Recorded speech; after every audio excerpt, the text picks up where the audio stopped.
Open your Bibles in the book of Philippians. Philippians chapter 3, beginning from verse 13 up to verse 15. Philippians chapter 3, verse 13 up to verse 15. Though it's just a simple passage, I want us to read this alternately. Brethren, I do not count myself to have apprehended, but one thing I do, forgetting those things which are behind and reaching forward to those things which are ahead.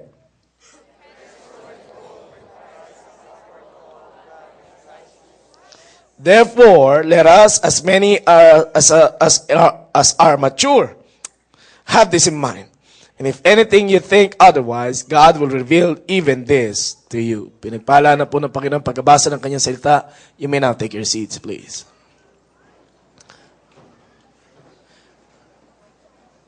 I made this sermon about last December 2012. Ito po ay hindi ko pa na-preach. And today is the very first day that I'll be preaching this message to you. Kasi Pasko noon. Ang sabi ko, how am I going to preach something like that during Christmas? But you know what? God has a sense of humor. Kahit na iwasan mo ng iwasan yung sermon na yun, ibabalik at ibabalik ka ng Panginoon doon sa message na yun because He would like to speak to His people. And the title of the message that I would like to share with you this afternoon is Breaking Free from Regrets. Breaking Free from Regrets. Let me ask you something. Have you ever done something you later regretted? Meron ka na bang ginawa na sa huli pinagsisihan mo? Oh yes, yes talagang wagas, yes. Have you missed an opportunity that you later regretted? Or have you said something you later regretted? Na hindi mo dapat sabihin, pero dahil sa galit mo, sinabi mo, at nung nasabi mo na siya, pinagsisihan mo at pinaghinayangan mo, sana pala hindi ko na lang sinabi. All of us know the pain of regrets. For some, it's a broken marriage. For some, it could be a regret of a painful relationship. For some, it could be the regret of a missed opportunity. For some, it's a regret of something we did. For some, it could be a regret of something you said. Well, people are saying, you know what, Pastor, we can really live a life beyond regret. That's true. That's a worthy goal. As a matter of fact, there was a man who had lived a life without regret. His name is William Borden. And in 1904, William Borden and his family went all throughout Asia, Europe, and even Africa to see the different plights of people living in the different continents. At kanilang nakita, at dahil sa bagay na ito, nagkaroon ng burden itong si William Borden na tumulong sa napakaraming tao. Imbis na po siya ay magtrabaho sa mamahaling mga kumpanya at mismo sa kumpanya ng kanyang ama, he decided to go to Bible school to study God's Word. At nung siya ay nag-aral ng salita ng Diyos, inilagay niya sa likuran ng kanyang Bible, no reserves. William Borden had given everything that he can give just to serve God. And after graduating in the Bible school, he entered into another university, in Yale University. And then after that, he had written in the back of his Bible once again, no reserves, no retreats. And after graduating in a seminary, William Borden added 2 more words in his Bible. No reserves, no retreats, no regrets. Alam niyo po, after he graduated in seminary, he went to China. But in China, siya po ay nagkaroon ng cerebral meningitis. And after 1 month, he died. Ang sabi ng maraming tao, that's a waste of life, a waste of time. But for William Borden, lagi niyang pinopromote yung kanyang isinusulat sa kanyang Bible, no reserves, no retreat, no regret. Now, all of us would like to be like William Borden. How we long to be like that. Na wala tayong mga regrets sa buhay. However, the truth is most of us have regrets that we must work through. Lahat tayo may mga nakaraan. Lahat tayo may mga pinangihinayangan sa ating pong mga buhay. Alam mo kapatid, the important issue is not our regrets. The important issue is breaking free from our regrets. Ano man yung past mo, ano man yung nakaraan na yan, ano man yung bagay na yan na napakabigat sa iyong puso, sa iyong damdamin sa mga oras na ito, it doesn't really matter. Ang malaga ay paano ka makakalaya sa mga regrets na iyan.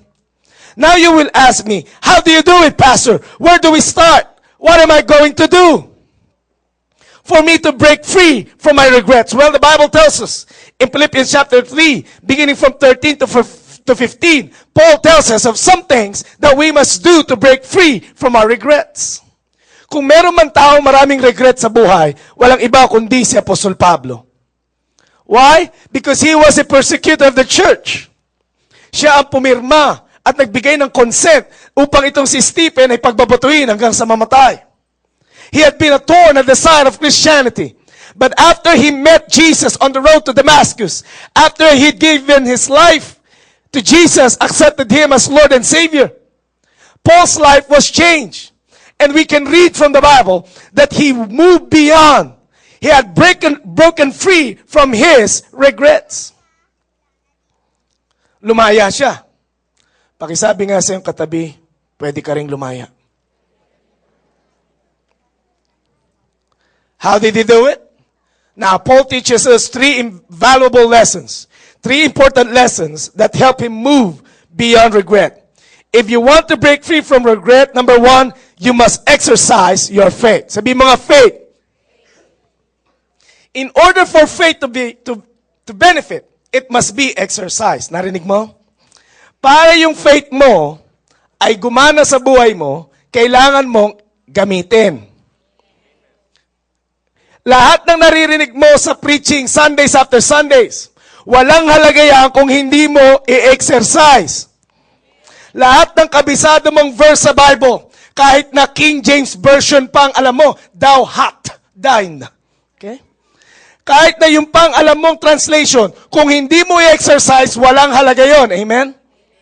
Your faith, my faith must be practiced. Your faith, my faith must be exercised. Kahit gaano pa kaganda yung fitness program na meron ka, lalo na ngayon summer, most people wanted to stay fit.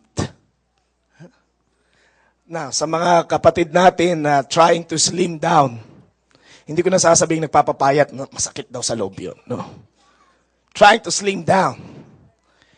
Kahit na gaano kaganda pa yung program na binigay sa'yo, kung hindi ka naman mag-e-exercise, walang mangyayari. Alam naman, tignan mo lang ng tignan yung program. Ang gandang program nito. Sabi ng instructor ko, effective to effective. But if you're not going to do it, nothing would happen. Ang sabi nito, magkakaroon ako ng 6 packs up. Hindi ka nag-exercise, di ab lang. Abs, ang malaki, ab. You know, my instructor had given me a fitness training that I must accomplish. Kasi I'm trying to meet a goal.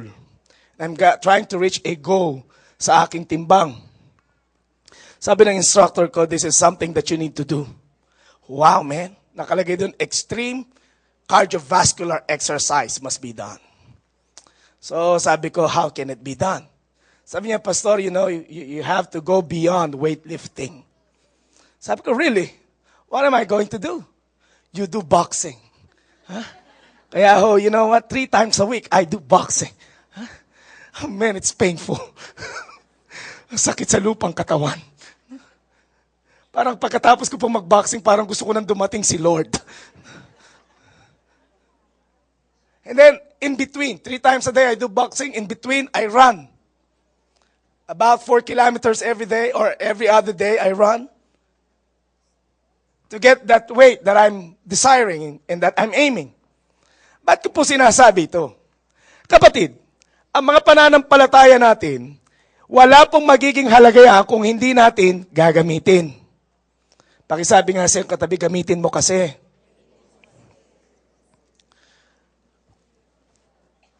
Now, why is faith important in moving beyond our regrets?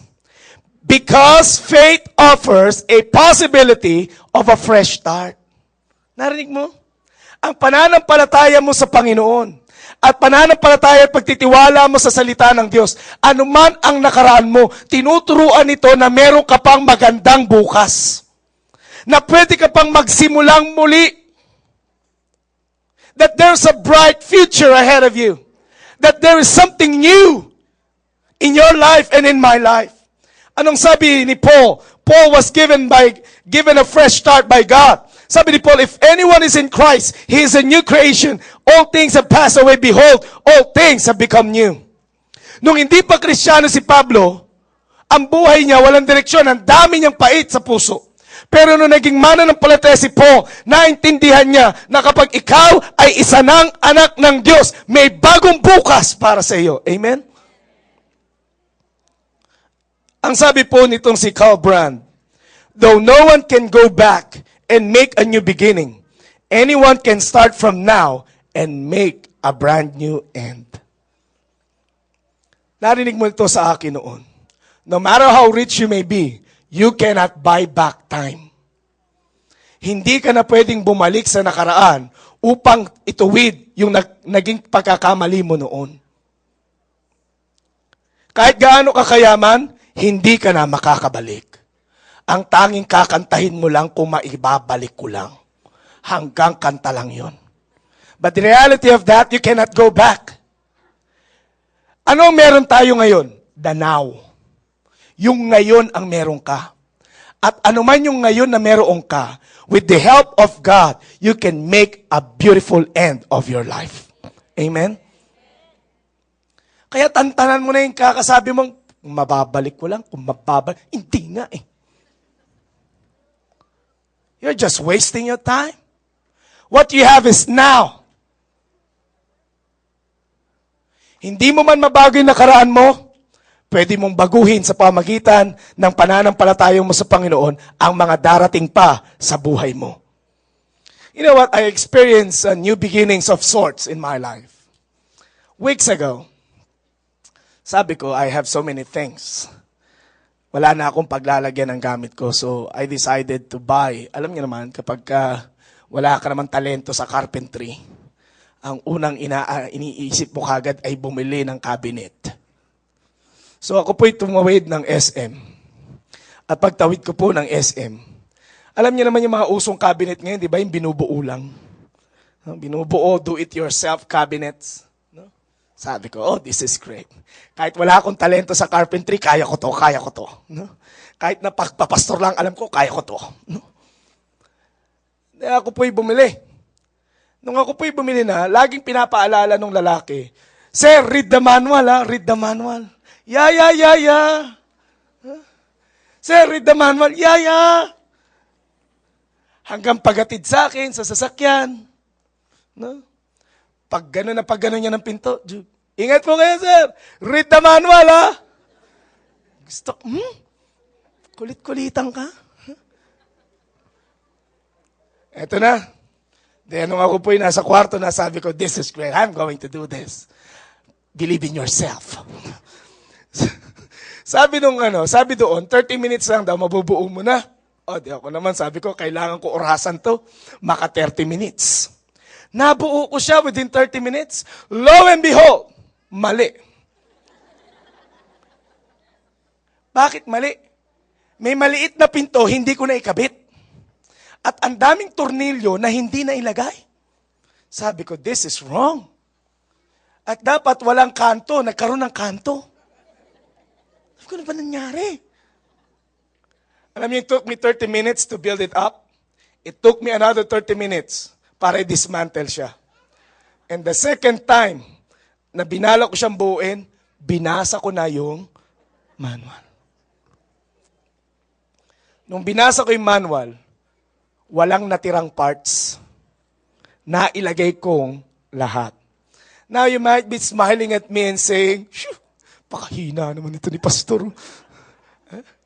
You might be telling me those words right now, but let me tell you this. Life is like that. Alam mo ba yan? Many times we try working through problems, struggles, and broken things in our lives only to realize things did not turn out properly. Diba may meron tayong mga ganyang eksena sa buhay natin? Gusto nating gawin ang mga bagay ayon sa ating paraan. Gusto nating sulbahin yung mga bagay sa buhay natin ayon sa sarili nating paraan, only to find out na lalong lumala, lalong pumangit, lalong hindi masolve. Why? We're doing it on our own strength. Alam mo, kapatid ng kainaman, kapag ganyan na ang kalagayan mo, bumalik ka sa salita ng Diyos. Amen? And you and I know for a fact that God's Word is your life and my life's instruction manual. Bakit ko po sinabi yan?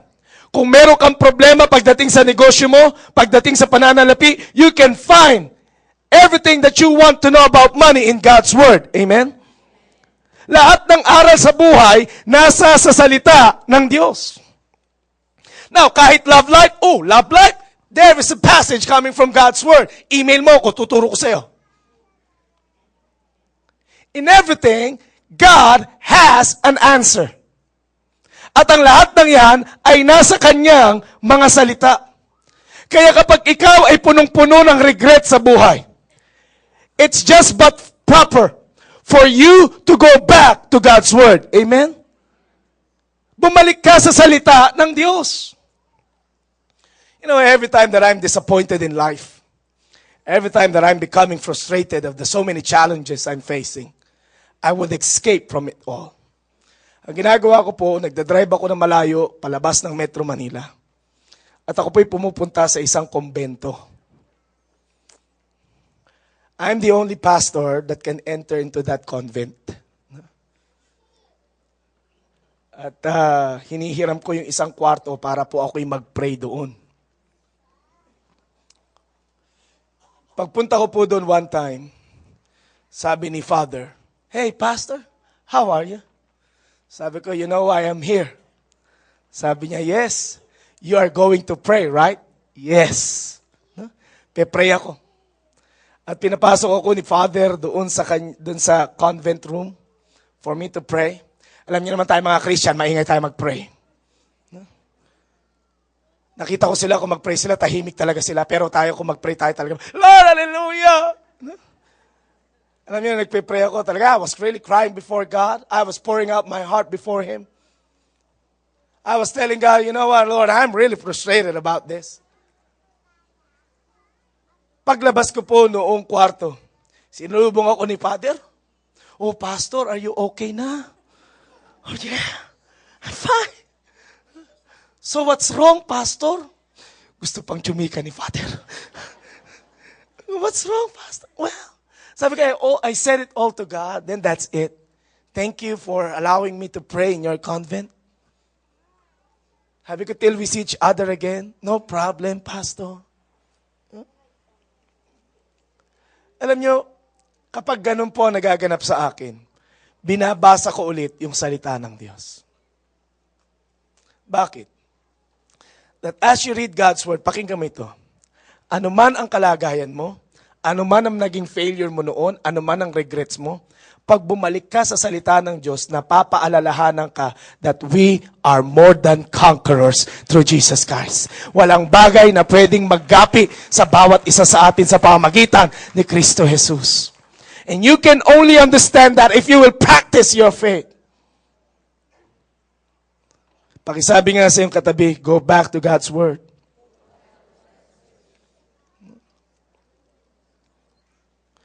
Sabi ni Louisa Tarkington, meron siyang isang tulang, sabi niya, "I wish there were some wonderful place called the land of beginning again, where all of our past mistakes and heartaches, and all our poor selfish grief could be dropped like a shabby old cloth at the door, and never be put again." Brothers and sisters, I have a good news for you. Merong lugar na tinatawag na land of beginning again, and that is found in our God Himself. And you can experience that as you exercise your faith. Like what I've said earlier, faith offers us a possibility of a new start. But also, faith offers us the possibility of being forgiven for our sins, mistakes, and failures. Alam mo ba na kung babasahin mong salita ng Diyos, napakaraming pangako ng Diyos na anuman ang ating mga nagawang pagkakamali, handa siyang magpatawad sa bawat isa sa atin. You know what the Bible is telling to us? You know that the Bible tells us that God loves us so much. Na walang mistakes mo, walang failures mo, walang something from your past can separate you from the love of God. And that is found in His Word. At isa sa mga paborito kong verses sa Bible is found in Psalm 103 verse 12. As far as the east is from the west, so far He has removed our transgressions from us. Anong sabi doon? Gaano man kalayo ang silangan sa kanluran, ganong kalawak at ganong kayang patawarin ng Diyos ang lahat ng ating nagawang pagkakasala. You know what? I don't really know what you had done before. I don't really know the regrets that you're carrying in your heart today. But it doesn't matter. What matters most to God ay malaman mong muli sa hapon na ito na iniibig ka ng ating Panginoon. At kung ikaw ay lalapit sa Kanya, handa Kanyang patawarin at handa Kanyang muling ibangon. Amen? Pakisabi sa iyong katabi, exercise your faith. Secondly, how are we going to move beyond or break free from our regrets? Learn to forget. Now, those who are over 50, below 50, below 40, are experiencing a hard time remembering things. Naranasan niyo na po ba yan? Nagiging makakalimutin ka na? Kahit hindi mo aminin, Okay? If you're experiencing that, maraming pagkakataon, marami na tayong nakakalimutan. And humanly speaking, forgetfulness is frustrating. Pag marami ka nakakalimutan, nakakainis. Pero alam ba, ang tao ay nagnanais na sa kanyang mga experiences sa buhay, makalimutan niya na lang. And I want you to understand this. There are times when forgetfulness is a positive thing.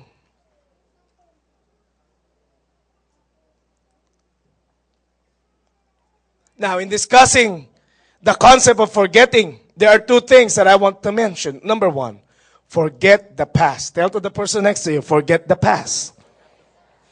Paul tells us, one thing I do, forgetting those things which are behind and reaching forward for those things which are ahead.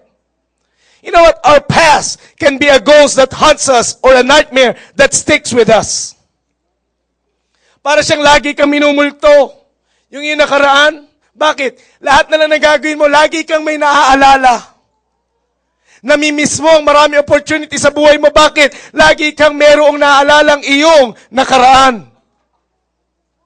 No matter what the situation, we should move beyond it. Pakisabi sa iyong katabi, move beyond it. Ano man yan, negosyo man yan, trabaho man yan, pag-aaral man yan, sakit man yan sa puso, o kung anumang damdamin ang nakaraan sa buhay mo, you should move beyond it. Alam mo kapatid, God wants to give you a new start. Kaya kalimutan mo na yung kaka-remember ng iyong past. Tayo pa naman mga Pilipino, malateleserya mga buhay. Laging gustong nakaka-relate. Pag may napapanood, yun ako. Ano ka ba? Kaya anong buhay? Puro drama. Hindi maka-move on. Lagi kasi inaalala yung hindi maganda. Alam niyo mga kapatid, meron po isang lalaki, ang pangalan niya ay si Charles Colson. Si Charles Colson ay aide po ni President Nixon, Richard Nixon, noong pong kanyang kapanahunan, at sila po ay nadawit sa Watergate scandal. Itong si Colson ay nakulong. Pero alam niyo po ba, sa kabila ng kanyang pagkakakulong, si Colson po ang ginamit ng Diyos upang maitayo yung pong tinatawag na prison fellowship, na kung saan 50,000 volunteers ang nagtutulong-tulong upang makapag-ministry sa 88 countries all over the world. Sa mga bilangguan, marami po ang kumilala sa Panginoon sa pamagitan ng buhay ni Charles Colson. Ano yung point? Kapatid, hindi ang nakaraan mo ang magdedetermine ng future mo. At anuman ang nakaraan mo, hindi niyan kayang pigilan ang plano ng Diyos sa buhay mo at sa buhay ko. Amen? No matter how hard you had fallen, no matter how many regrets you are having in your life right now, those things cannot thwart God's plan in your life and in my life. Hindi porke bumagsak ka, hindi porke nagkamali ka, wala nang mangyayaring maganda sa buhay mo. The story that matters most is not Peter's life, it's not Paul's life, not even Charles Colson's life. It's your life and my life. And I want to tell you this afternoon that the story of your life has not been ruined, not by your sin or anyone else's. Ano man ang nagawa mo pagkakamali, kapatid, hindi niyan kayang wasakin ang gustong gawin ng Diyos sa buhay mo. God's good plan for your life is not buried under the mistake of the past. God has a plan for your life. Tell to the person next to you, God has a plan for your life. God has a plan for your life. It is a good plan, a sovereign plan, and plan that is still in effect even today. Kapatid, ano man ang nagawa natin, ano man yung past natin, ano man yung bigat na meron tayo ngayon dahil sa mga nangyari noong mga nakaraan, tanda mo ito. Ang sabi ng salita ng Diyos, He had plans to prosper you and not to harm you. Plans to give you hope in the future. Maaring nawalan ka ng trabaho, maaring nabangkarote ang negosyo mo, pero may pangako ang Diyos to prosper you and not to harm you. And if you will keep on holding on, if you are going to keep on believing in His Word, pakinggan mo ito, kapatid, remember what I'm going to tell you. Lahat ng pangako ng Diyos ay tinutupad niya sa bawat isa na nagtitiwala ng lubos sa Kanya. His Word will always come to pass. The Bible tells us that His Word will never return in vain. Kapatid, hindi porke pangit ang nakaraan, pangit na rin ang bukas. Oh no. Kung anak ka ng Diyos, there is always something good in store for God's people. Hallelujah. Anong sabi ng Diyos? Jesus Christ came so that you can have life and have it more abundantly. That's God's plan. Remember Job? Si Job, lahat yata ng regrets ay pinagdaanan ni Job. Lahat ng pain. Pero nung sabi ni Job at the end of the chapter, sabi niya, Lord, you are God and you are mighty, and none of your plans can be thwarted. Hindi maganda ang nakaraan ni Job, pero nung ginawa ng Diyos sa kanyang buhay, nagkaroon siya ng magandang bukas. I think we need to be reminded that none of us can avoid regrets. Lahat tayo dumadaan dyan at dadaan dyan. All of us have made bad choices. All of us have disobeyed God. All of us have the taint of sin in our lives. All of us have been influenced by Satan's attack. But the important thing is to deal with your past, ask God for forgiveness, and move on with our lives as we seek God's will.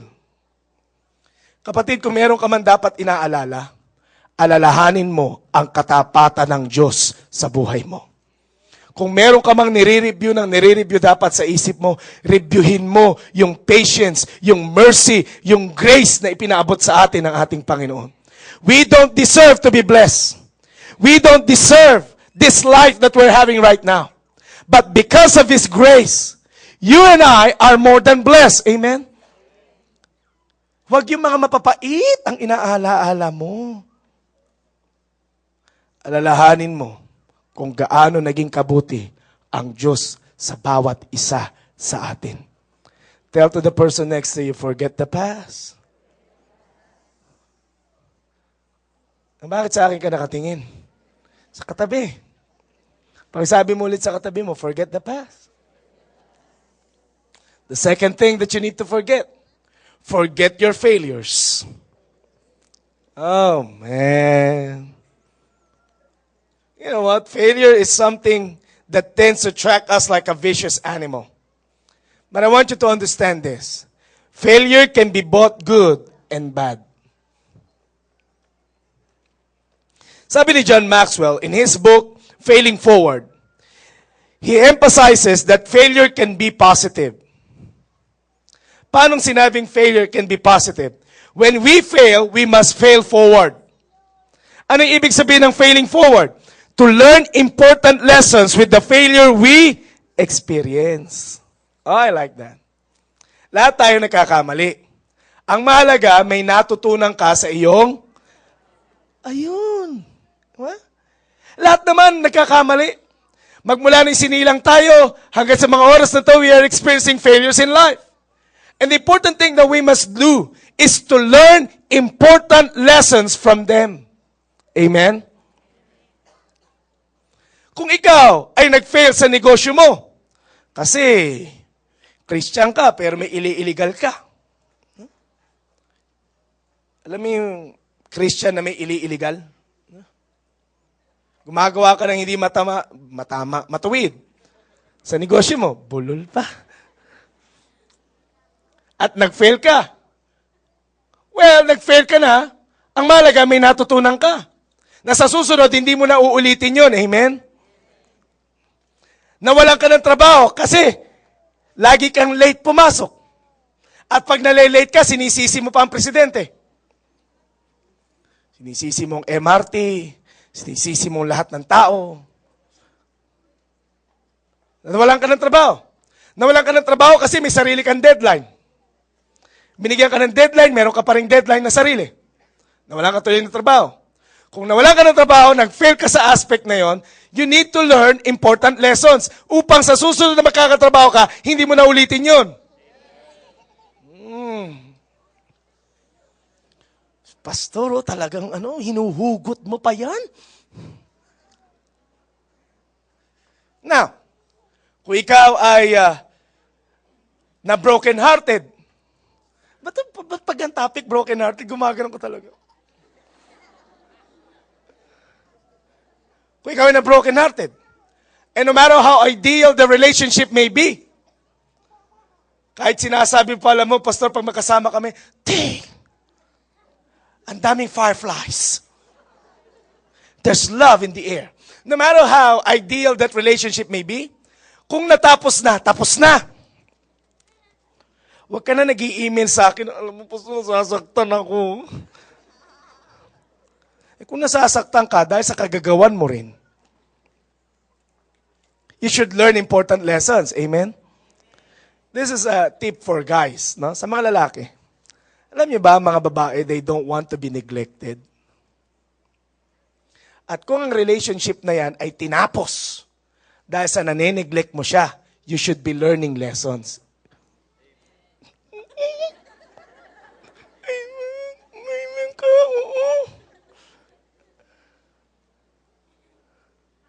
Important lessons. That's how we can fail forward.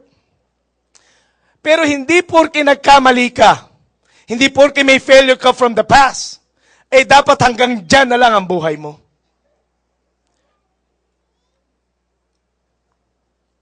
Makinig ka. Kung nagbabasa ka ng Bible mo, nabasa mo ba na si Noah nalasing?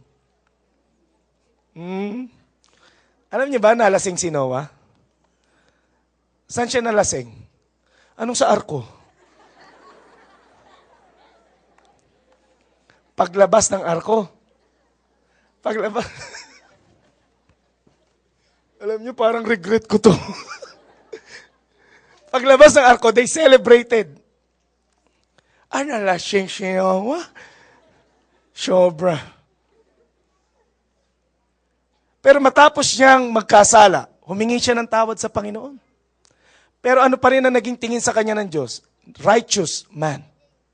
Nag-fail, humingi ng tawad, God has given him a new start. Kilala niyo si Abraham, di ba? Si Abraham. Si Abraham, kilala niyo? Masyado na kayo nag-iingat. Wag ganun. Okay? Si Abraham, Siya ay tinawag na father of faith. Pero alam ba, bago maging father of faith, he failed. Ano yung unang-unang failure na ginawa niya? Sila'y umalis na sa lugar of Ur, sa land of Ur. Papunta na sila sa promised land. Kaya lang inabutan sila ng famine. Kailangan nilang dumaan ng Egypt. Alam ni Abraham, si Pharaoh, mabilis ang mata sa magaganda. Si Sarai na kanyang asawa, pag sinabi ng Bible, uulitin ko sa iyo, pag sinabi ng Bible, maganda, maganda talaga. She's pretty.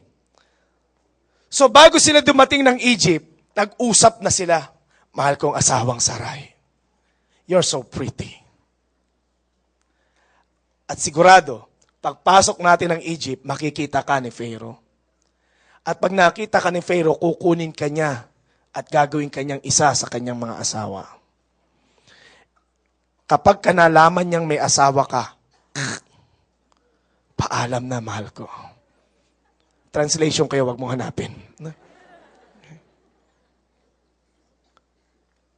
So, nung usapan, pag tinanong ka, ang sagot mo, sister kita. Sister. Ito nga, pagpasok nila ng Egypt, si Pharaoh,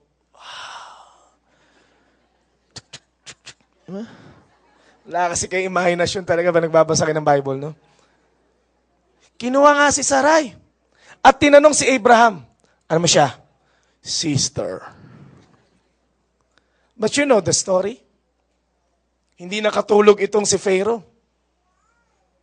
God had haunted him sa kanyang pagtulog. Nag-fail si Abraham.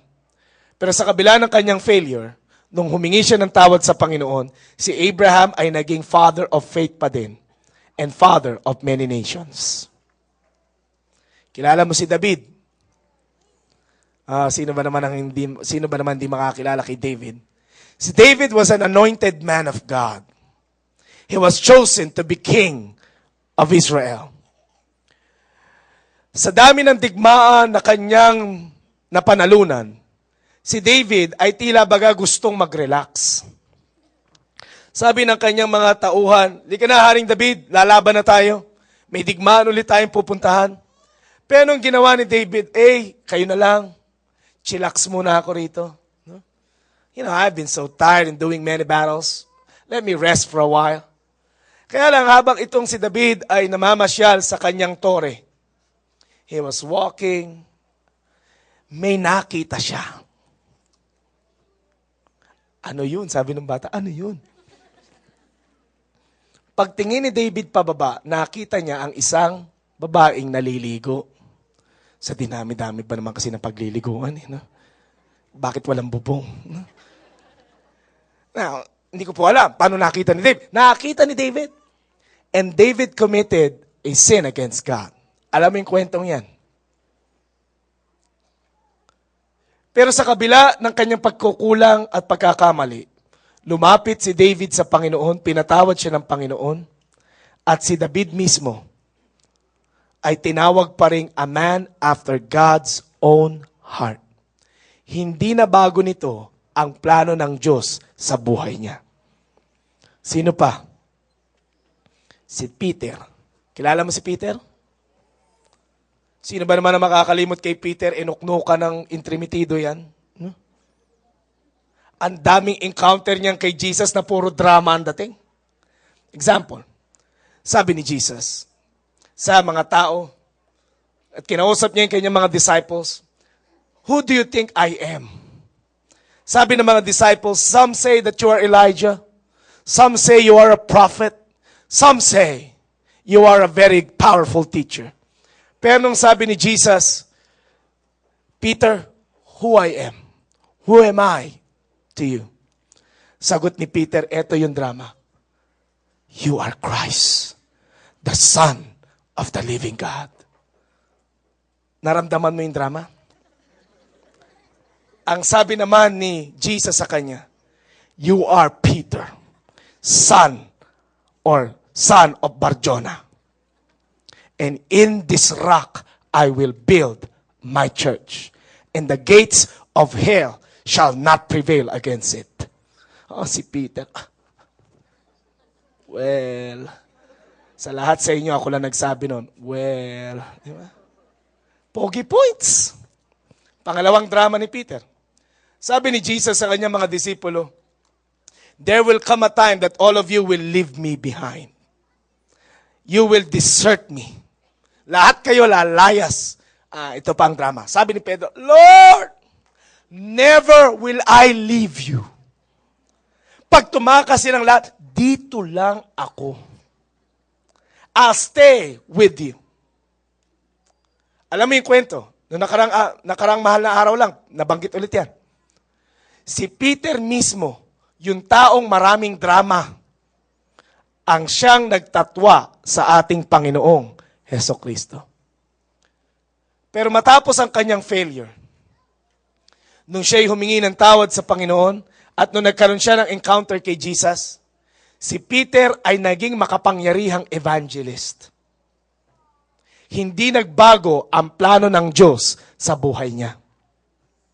Saan ka ba naman makakakita? 3 minutes lang nag-preach, 3,000 ang tumanggap.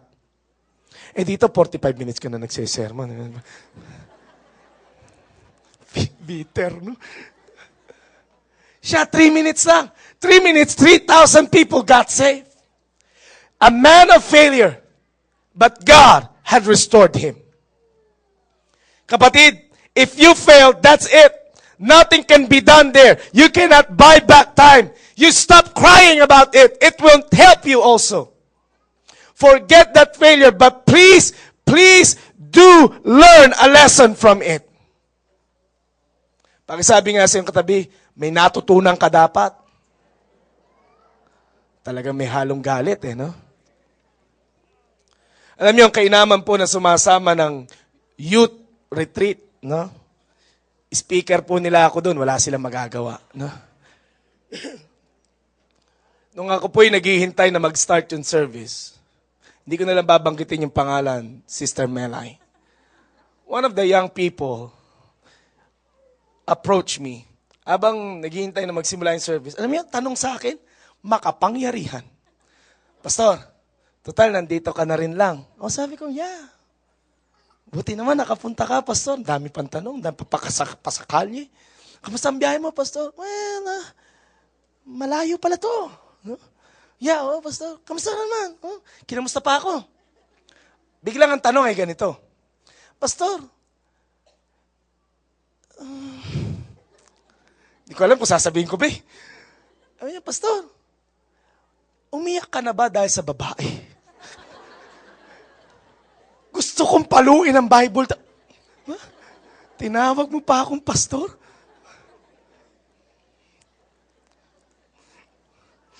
Hindi na ako sasama ulit sa youth.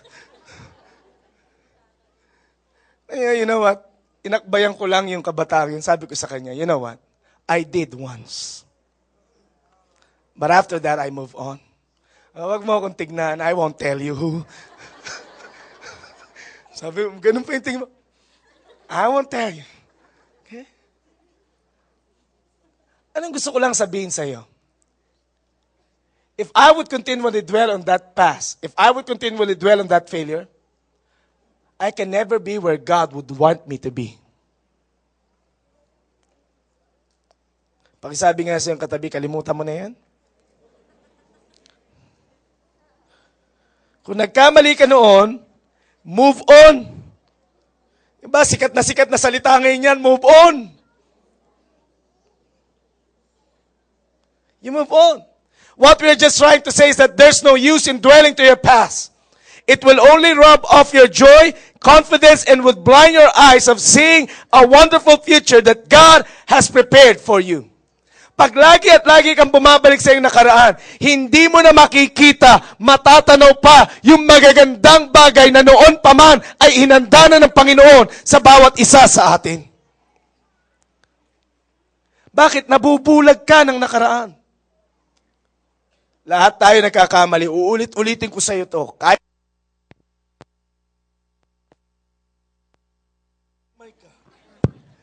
Kahit na... Pinatay mo, Do.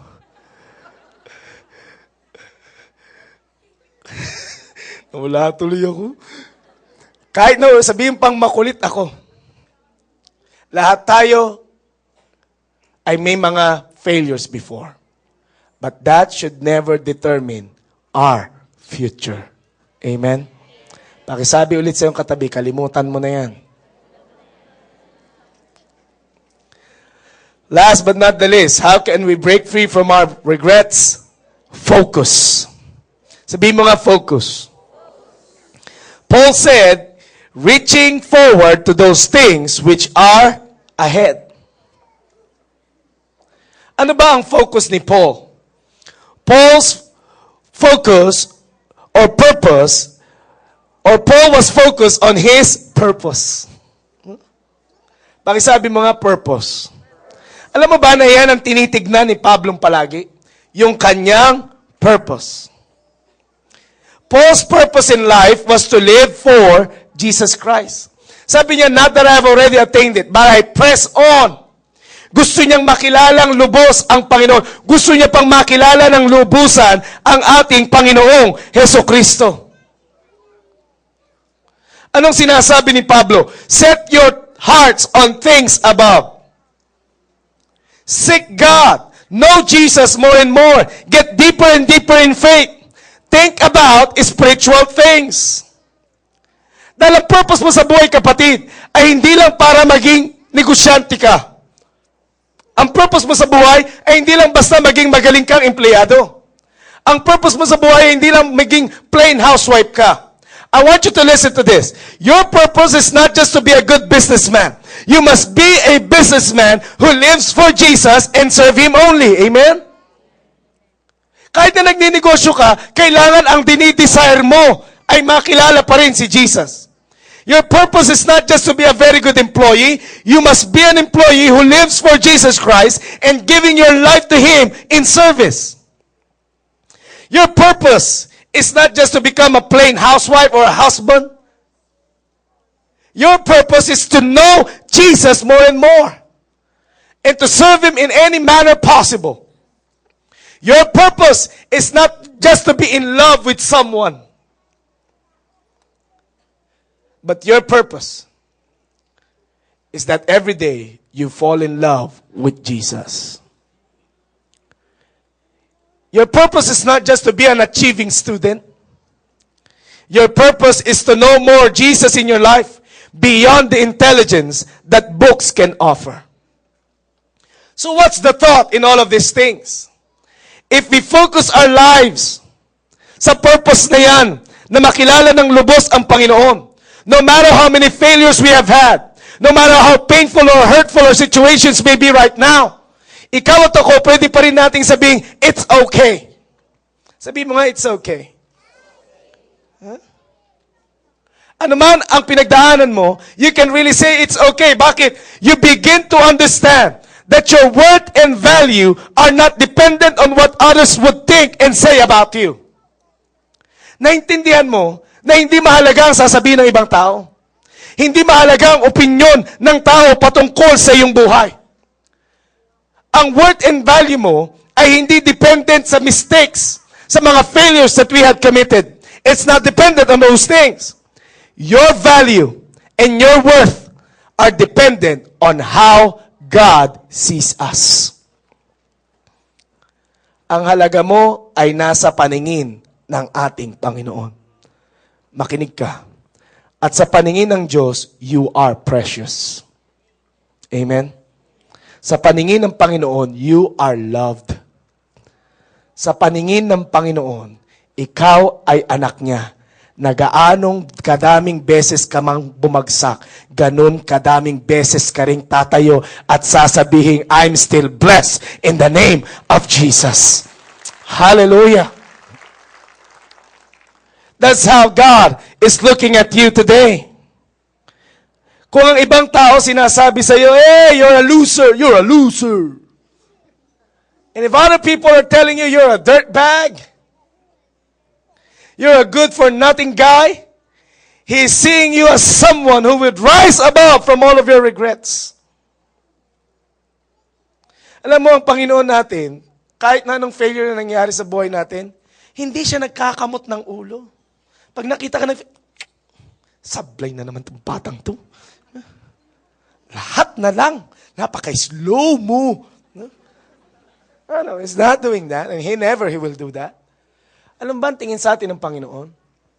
He's not looking at our past. Ang tingin sa atin ng Diyos, ang lagi niyang tinatanong sa atin, ay something kung ano magiging tayo in the future.